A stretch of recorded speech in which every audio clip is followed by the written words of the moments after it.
Актала району балдардын билим берүү борбору колун өчүлүк ириминин жетекчиси Молдокунова Венера Иманбековна. Саламатсыздарбы окуучулар? Бүгүнкү сабакка кош келиңиздер. Сабакка болгон маанайыңар кандай? Сонун, абдан жакшы, эң жакшы. Анда сабагыбызды баштайлы. Сабактын жүрүшүн жагымдуу маанай тартуулоо менен баштайлы. Күнүбүз жарык, асманыбыз ачык болсун, балдар. Өтүлгөн теманы кайталайлы жана алтын эрежени эске алып алалы. Сабакка активдүү катышкыла, балдар. Сабырдуу бололу, техникалык коопсуздук эрежени туура так сактайлы, чыгармачылык менен иштейли, жети өлчөп бир кесели, убакытты туура пайдалануу менен көптөгөн ийгиликке жетишели. Анан берилген тапшырманы туура так аткаралы, балдар. Өтүлгөн теманы бышыктоо үчүн ал үчүн суроолорго жооп айтабыз. Кана, балдар, ким жооп берет? Гүлдөрдүн ханышасы кайсы гүл деп айтылат? Силердин оюңарча кайсыл гүл? Эң жакшы, туура, роза гүлү. Бул гүлдөрдүн ханышасы деп айтылат. Жаз мезгилинин символу болгон кайсы гүл? Бул тюльпан гүлү. Жакшы. Сабырдуулукту туюндурган кайсы гүл? Бул гвоздика гүлү. Азаматсыңар, балдар. Мына ушундай жакшы гүлдөрдүн баарын билет экенсиңер. Жакшы. Анда сабагыбызга өтөлү. Бул сүрөт кайсыл мезгилди чагылдырган сүрөт? Жаз мезгили. Жаз мезгили кандай сонун, кандай керемет, кандай сулуулук, Бул алма бактын гүлдөп турганы элеси экен, Жакшы. Сабактын темасы кагаз менен иштөө. Сабактын максаты окуучуларга кагаздан алма бактын гүлдөгөнүн чагылдырган пано жасаганды үйрөнөбүз, балдар, бүгүн. Анда ушул кагаздан пано жазуу үчүн керектүү шаймандар менен таанышалы дагы. Панону жасап баштайлы.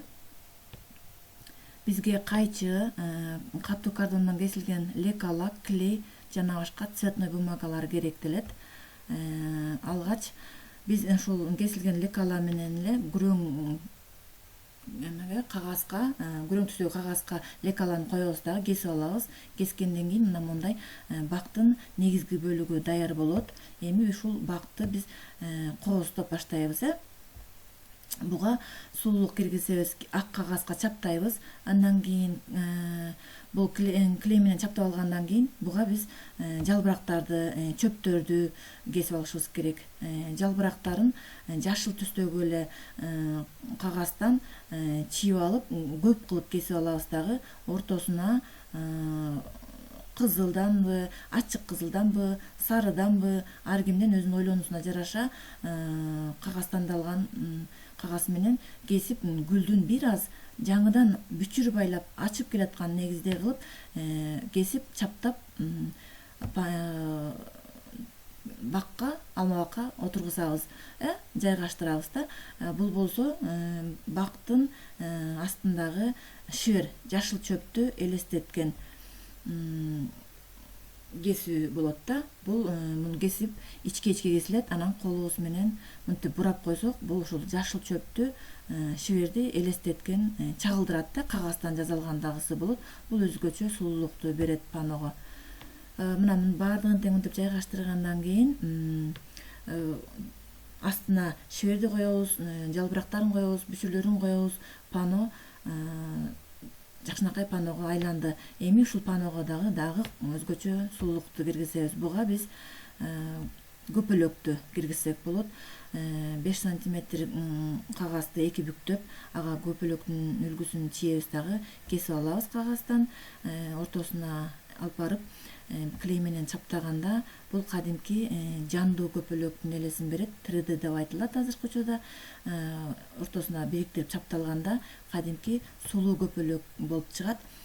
Мына мындай болгон көпөлөк болуп чыгат. Эми ушуну кара мурутчаларын кара ручка менен, кара карандаш менен боеп, көпөлөккө кандайдыр бир сулуулук киргизебиз. Ар бир окуучунун өзүнүн фантазиясына жараша болот.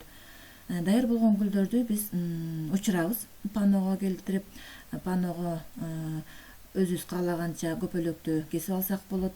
Анан мына мондай пано даяр болот. Эми бул панону да кооздоо ар бир окуучунун фантазиясы. Төмөндө да айттым, бул жерге күндүн нурун чагылдырып, нурун чачыратып, сары кагаздан да кесип коюп койсоңор болот, астына гүлдөрдү койсоңор болот. Биз ушундай кылып жазадык. Эми бул гүлдөрдү панонун астына жайгаштырабыз. Бул жерде жандуу болуп көрүнгөн гүл. Бул гүлдү өткөн сабакта жасаганбыз. Ар бир окуучунун колунан келет. Жазалган панону биз эми ушуну астына шибердин астына гүлдөрдү жайгаштырабыз. Мына мындай кылып коюп, панонун ар жакка коюп, жаз мезгилиндеги ажайып бир кооздукту чагылдырабыз. Астында жандуу бажырайган гүлдөр, жерде шибер, бак жаңыдан бүчүр алып келаткандагысы, гүл ачып, жаздын белгиси болгон көпөлөк учуп келаткандагысы, күн чачырап сонун болуп тийип тургандагысы. Мына негизги биздин бүгүнкү жазалуучу пано ушул. Мындан да сонун кылып жазайт деген ойдомун. Анда сабагыбызды бышыктайлы. Жаз мезгили жөнүндө кандай кырларды билесиңер? Жаздын түрү эң сонун. Абада булут бөлүнгөн, булуттан сызган нөшөрү жер бетине төгүлгөн, түрдүү түмөн өсүмдүк көрктөнүп жерге көрүнгөн деген ырсаптары бар экен. Жаз мезгили кандай кооз, кандай сулуу. Карагылачы балдар, жаратылышка аяр мамиле кылалы, суктануу менен чыгармачылыкта иштейли. Жаз мезгили мага абдан жагат. Жаз мезгили сулуулукту бир өзүнчө ажайып бир кооздукту берип турат. Мына ушунун баардыгын, жаздын эшиктеги жаратылышка болгон сулуулукту адам баласы суктануу менен караса, жакшы панолорду жазайт деп ойлоном. Ишенем сиздерге. Анда эмесе үйгө тапшырма. Жаз мезгилинин сулууна суктануу менен карап, кооз пано жасап келгиле. Жазаган панолорду мага WhatsApp'тан жөнөтүп койгула. Ойлонуп, бир башкача азыркы заманга жараша мындай кыймылдуу кылып жазаганга аракет кылгыла. Ар бир окуучу жакшы панолорду жазап мага жөнөтүп коюңуздар. Саламатта калгыла балдар. Кийинки сабактан жолугушканга чейин көңүл бурганыңыздарга чоң рахмат.